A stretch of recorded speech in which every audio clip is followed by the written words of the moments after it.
को राम राम भाई। PGT teachers यानी पोस्ट ग्रेजुएट टीचर, जिनको पहले लेक्चरर कहा जाता था, 2012 के शुरू में नेम चेंज करके पीजीटी बना दिए।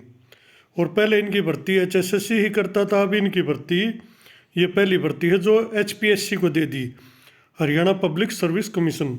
एक बड़ी भर्ती निकली है, इसके बारे में डिटेल से बात करते हैं कि फीस वगैरह की, एलिजिबिलिटी की, लास्ट डेट की। और जो कैंडिडेट पहली बार चैनल पाए हुए, चैनल सब्सक्राइब करो, लाइक करो, शेयर करो। तो ये डेट ऑफ पब्लिकेशन है भाई 19/11/2022। अच्छा, ओपनिंग डेट 21/11 से फॉर्म भरने शुरू हो जाएंगे। और जो मेन इंपॉर्टेंट है वो है लास्ट डेट 12 दिसंबर 22 की लास्ट डेट है, यानी लगभग 20 दिन का टाइम फॉर्म भरने के लिए मिलेगा। इसमें जो ना पहले सबको नोटिफिकेशन पढ़ लेना है, अपनी जो एलिजिबिलिटी है वो चेक कर लेना है। अब एक कॉलम है हाउ टू अप्लाई, तो भाई जो वेबसाइट है वो https://hpsc.gov.in/en-us, इस लिंक पर जाकर और अपना फार्म आपने पहला रजिस्ट्रेशन वगैरह करके और ये भरना है। लास्ट डेट 12/12 फिर दोबारा बता दी है, रात को 11:55 तक। उसके बाद महकमा तय करेगा क्या इसका टेस्ट वगैरह जो भी लेना है। अच्छा, facilitation counter for guidance of candidate, यानी किसी कैंडिडेट को अगर दिक्कत आती है तो ये कुछ काउंटर बनाए गए हैं। इसमें हेल्पलाइन नंबर, टेक्निकल में मोबाइल नंबर वगैरह दे रखे हैं और ईमेल आईडी भी दे रखी है। इन पर जो है ना 9 से 8 के बीच में कोई भी वर्किंग डे में कॉन्टैक्ट किया जा सकता है। अगर किसी कैंडिडेट को कोई बात पूछनी हो तो हेल्पलाइन है। अब ये निकली है भाई रिक्रूटमेंट है 3863 पोस्ट की, post graduate teacher in various subject. अब वो सब्जेक्ट देख लेते हैं भाई। नंबर 1 पे है, ये 8 सब्जेक्ट की निकली है। पहले कॉमर्स की टोटल पोस्ट है भाई 180, जनरल 99। अब कंप्यूटर साइंस की बहुत बड़ी भर्ती है भाई, 1633 पोस्ट है, जनरल 898। फाइन आर्ट की भी बड़ी भर्ती मानी जाएगी, 580, जनरल 319। हिस्ट्री की 220 भाई, जनरल 121 है। मैथमेटिक्स होगी 250, general 138। Music 80, general 44। Physical education की बड़ी भर्ती है भाई 680 की, 374 जनरल पोस्ट होंगी। पॉलिटिकल साइंस 240 है और जो ना 132 होंगी जनरल की। टोटल होगी भाई 3863 पोस्ट। ये इनकी एब्रीवेशन दी रखी भाई, इसका मतलब कि क्यों है, वैसे लगभग सब ने पता है जो भी इस टाइप के भरे हैं। और इसका पेपर जो हो सके है ना वो दूसरे या तीसरे वीक में फरवरी में, ये संभावित डेट है, इसका कोई कंफर्म नहीं है भाई, इसी डेट को हो जाएगा।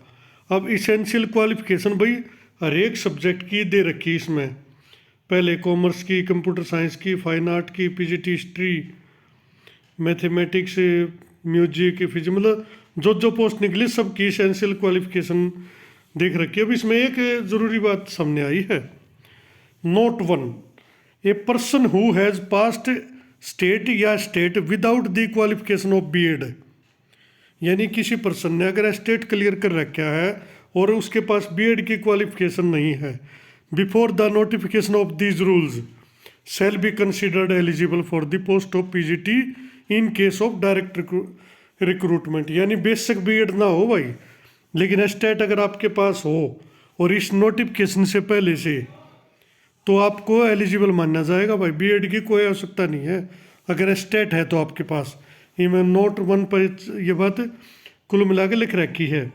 अब आगे आते हैं कंसिस्टेंट गुड एकेडमिक के बारे में भी सवाल हुआ है। भाई का मतलब क्या वो है, इसका मतलब वो है means that out of lower qualification, जो लोअर क्वालिफिकेशन जैसे इसमें एमए चाहिए है तो लोअर की होगी भाई 10वीं 12वीं ग्रेजुएशन, 3 हो जाती है, लगभग 3 स्टेप पढ़ते हैं ये, मैट्रिक 10+2 ग्रेजुएशन।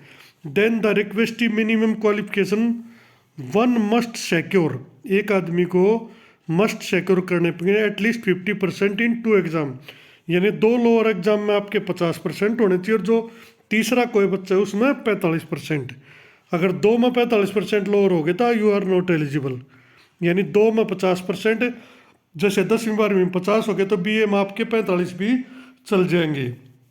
लेकिन अगर 10वीं में फर्स्ट डिवीज़न हो गया, आपके 45 रह गए तो आप नॉट एलिजिबल हो जाएंगे। यानी कुल मिलाकर सपोज 2 जो एग्ज़ाम उनमें 50 होनी चाहिए, एक में 50 चल जाएंगे, 45 चल जाएंगे। अगर केवल 2 एग्ज़ाम हो लोअर तो वह एक में 50 एक में 45 चाहिए, ये इन्होंने कह दिया है। अच्छा आगे कहते हैं प्रोफेशनल ट्रेनिंग डिप्लोमा और certificate awarded by any state board university other than Haryana education department will be recognised only. भाई जो बाहर की डिग्री डिप्लोमा होंगे ना या सर्टिफिकेट होगा कोई भी प्रोफेशनल, वो उस दशा में मान्य होगा अगर वो हरियाणा सरकार द्वारा मान्यता प्राप्त होगी वह डिग्री डिप्लोमा या सर्टिफिकेट, तो ही मान्य किया जाएगा। अच्छा एक पॉइंट है relaxation up to 5% in the qualifying marks shall be allowed to candidate belonging to schedule caste SC and differently abled person यानी PWD। भाई कुल मिलाकर 5% की रिलैक्सेशन SC को और उनको है नंबरों में। और जो एलिजिबिलिटी वो चेक की जाएगी भाई 12/12 को। अगर आपने कुछ भी करना जो भी डॉक्यूमेंट है ना आपका वो 12/12 को कंप्लीट होना चाहिए। अगर वो नहीं है तो क्लोजिंग डेट वो मानी जाएगी और उसके बाद आप नॉट एलिजिबल हो जाओगे। अगर बाई चांस किसी ने इम्प्रूवमेंट भी भर रखा है ना और वो 12/12 के बाद इम्प्रूवमेंट हो तो वो भी नहीं माना जाएगा। यानी जो भी डिग्री डिप्लोमा सर्टिफिकेट आपके पास कुछ भी है वो 12/12 से पहले आपके पास होना चाहिए। और भी इसमें बहुत सारी चीज़ें बता रखी है, इन्होंने बता रखी है भाई के प्रोग्राम कर सके हैं। बाकी इसका टेस्ट होगा कन्फर्म सी बात से 47,600 का स्केल होगा और 1,51,000 ऊपरला होगा, निचला 47,600 होगा इसका। अब ये रूल वगैरह बता रखे हैं जो सबको पता है, हर नदीन की गणी जरूरत भी नहीं होगी। ये एलिजिबिलिटी कंडीशन है। एज लिमिट है भाई 18 साल कम से कम हो और 42 साल से ऊपर ना हो। SC BC को इसमें 5 साल की छूट है और EWS वगैरह के भी छूट है, उसकी बात करते हैं। जैसे शेड्यूल कास्ट को है भाई 5 साल की, बैकवर्ड BC को 5 साल की, PWD यानी disabled person who covered under the rights of person उनको 10 साल की छूट है भाई इन एज। वो अलग अलग कैटेगरी से ही उनके अनुसार अपनी चेक कर सके हैं। अच्छा मिलिट्री पर्सनस की जो वाइफ है उनके लिए वो आर डिसेबल, जो डिसेबल है 5 साल, विडो और लीगली डाइवर्स्ड को भी 5 साल, जुडिशल यानी तलाकशुदा को भी 5 साल, अनमैरिड को भी 5 साल की छूट है भाई, एक्स सर्विसमैन को भी छूट है। तो अगर उसकी भी कुछ शर्तें हैं वो एक्स सर्विसमैन अपनी इसमें पढ़ सके उसके अनुसार अपनी चेक कर सके। इसमें आगे अब हम देखते हैं रिजर्वेशन। एज लिमिट होगी भाई 45, the age limit for teacher working in education department Haryana. अगर कोई पहले से काम कर रहा है ना हरियाणा एजुकेशन डिपार्टमेंट तो उसके लिए 45 साल उसकी उम्र हो जाएगी। और इसमें SC BC कैटेगरी का अलग अलग सर्टिफिकेट बनवाना है, फ्रेश सर्टिफिकेट होना चाहिए। इसमें साफ साफ कुछ इंस्ट्रक्शन के बारे में भी लिख रहे हैं, उसके बारे में अलग से वीडियो कोई नहीं के ऊपर अलग से बात करें। अभी हम इसकी बात कर लेते हैं भाई फीस क्या रहेगी इसकी, क्योंकि फीस का भी एक मुद्दा इसमें रहता है। ये डिफरेंटली एबल्ड और उन पर्सन के लिए, ये सम के लिए, EWS के लिए अलग अलग कैटेगरी, वो अपना कैटेगरी वाइज आदमी चेक कर सकता है।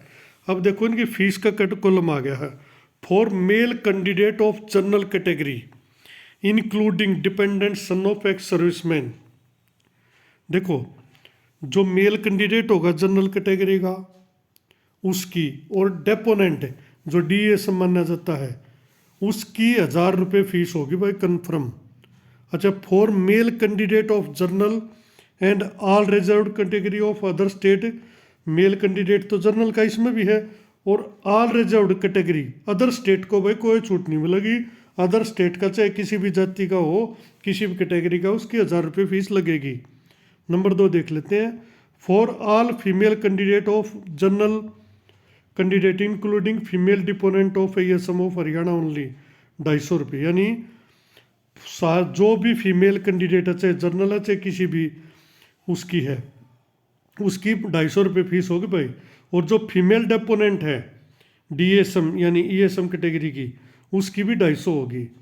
अच्छा आगे 2 number 4 female candidate of general and all reserved category of other state उनकी भी भाई 250 होगी। इसमें आगे है 4 male and female candidate of SC BCA BCB ESM category of Haryana only इनकी भी 250 है। EWS की भी 250 रुपये होगी भाई फीस इसकी। For all persons with disability category candidate with at least 40% disability वो फिर हरियाणा का कोई अगर PW कैंडिडेट है तो उसकी भाई नील है, उसकी कोई फीस भी नहीं लगेगी। तो कुल मिला के छोटी छोटी मोटी मोटी बातें इस वीडियो में कवर करी हैं भाई। बाकी इसको सब ने अपनी इंस्ट्रक्शन वगैरह पहला पढ़ लेनी चाहिए भाई, के डॉक्यूमेंट वगैरह चाहिए उसके बारे में अलग से वीडियो बना देंगे। तो वही बात अच्छी लगी हो तो चैनल को सब्सक्राइब करो, शेयर करो, लाइक करो। धन्यवाद।